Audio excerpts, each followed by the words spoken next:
Get ready with me while I introduce myself.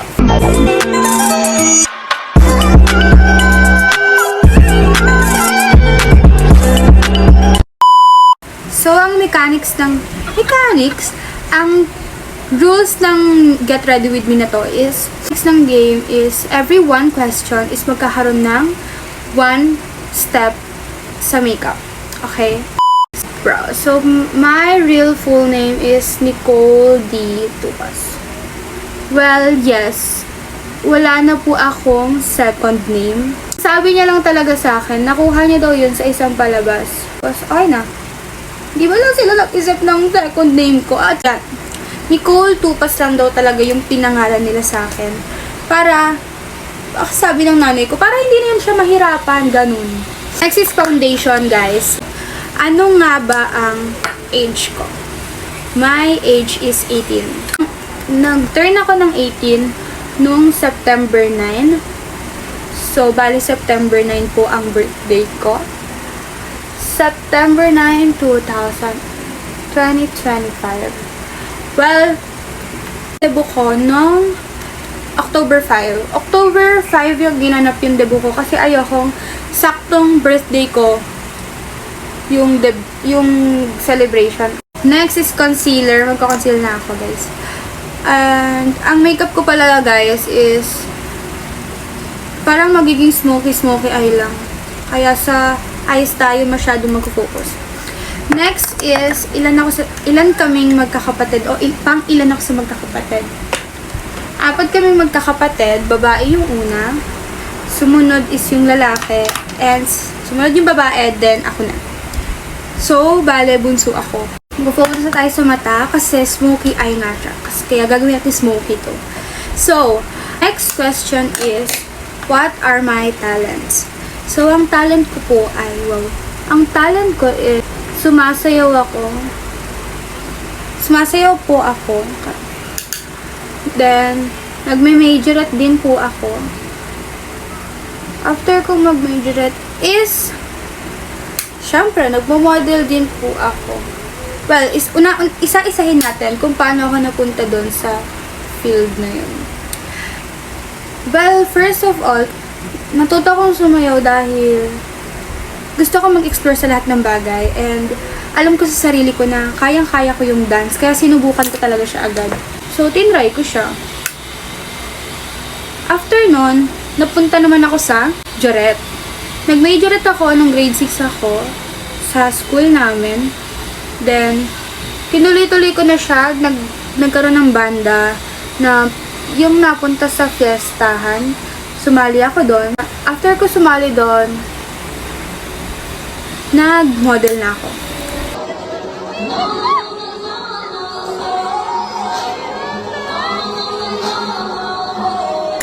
Yeah. Ang pinaka gusto ko naman sa dance is I can express myself through dancing kahit di na nagsasalita. And ang pinaka gusto kong nasayaw is yung mga festival dance. Yes, I'm a big fan of festival dances. Promise, guys. As in, hindi man halata, pero totoo talaga. Wait lang, guys. Tatapusin ko lang to. Yan, tatapusin ko naman to kabila. Wait. Yun na nga. What are my sports? Guys, sobrang dami ko pong sports. Kasi, nag-explore po talaga ako. And, kaya din po ako naging morena. Kasi po, soccer player po ako before. It's called badminton, soccer, volleyball, and dance sports. Sa dance sports po, grade 10 na ako nagsimula dyan. Then, tuloy-tuloy siya. Then, lumaban na din po ako sa dance sports sa intrams namin. And, yes. Ayun yung mga clip. Ayun yung clip ng soccer.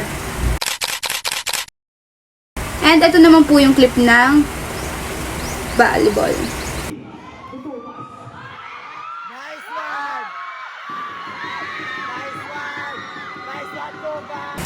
And lastly, ito naman po yung clip ng dance sports.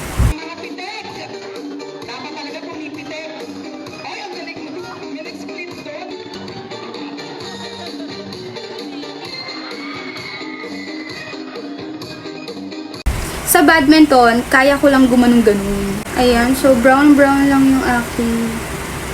Yes. Up next is, ilang taon na ako sa modeling.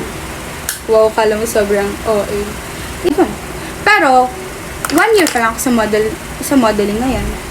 Kasi, 1 year and 4 months na ata. January, February, March, April, May. 5 years. 1 year and 5 months. Kasi, January 25 ako na nagsali-sali ba? Sumali sa mga modeling. Yeah. Ang first modeling ko is dito sa bandang sa amin pa. Kasi, yung model na yun, dapat hindi talaga ako kasali doon. Sinali lang ako kasi nagalingan lang sa akin yung na-meet namin sa casting call. Tapos sinasali na nila ako every time na meron silang model. Kaya yun, sobrang grateful ko talaga na napasali ako doon. Ayan na, nahubo ko na yung makeup ko, kakadaldal. Ganyan lang po ang blush on ha. Another question is, what is my favorite color pala? Ang favorite color ko talaga is pink. Ewan ko, it's giving Barbie vibes.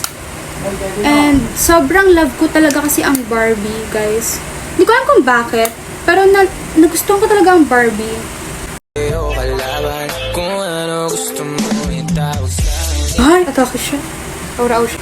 Bakit nga ba ako nag-model? Sa modeling, kaya ako napunta sa mga fashion show kasi na-invite lang talaga kami and out of nowhere lang yung invite sa amin kasi nga nakitaan lang ako ng potential. Bigyan lang ako ng shimmer. And last na tanong is kung nag-enjoy ba ako sa fashion or sa pag-model ko. Of course, nag-enjoy ako kasi gusto ko yung ginagawa ko. And if gusto niyo talaga yung ginagawa niyo, tuloy nyo lang. Pupunta ka doon, maka-inspire ng tao, do what you want, and yeah, that's it. Kaya, huwag kayong matatakot kahit sino pa kayo or anumang posisyon nyo sa buhay. You can be a model. Kaya, ang pangalan ko sa TikTok, if mapapansin nyo, is yours because my dream can also be your dream. Well, let's dream high, dream big. Bye-bye. At sana nakilala nyo ako ha. Ang dami kong sinabi dito. Charis, bye-bye! Mwah!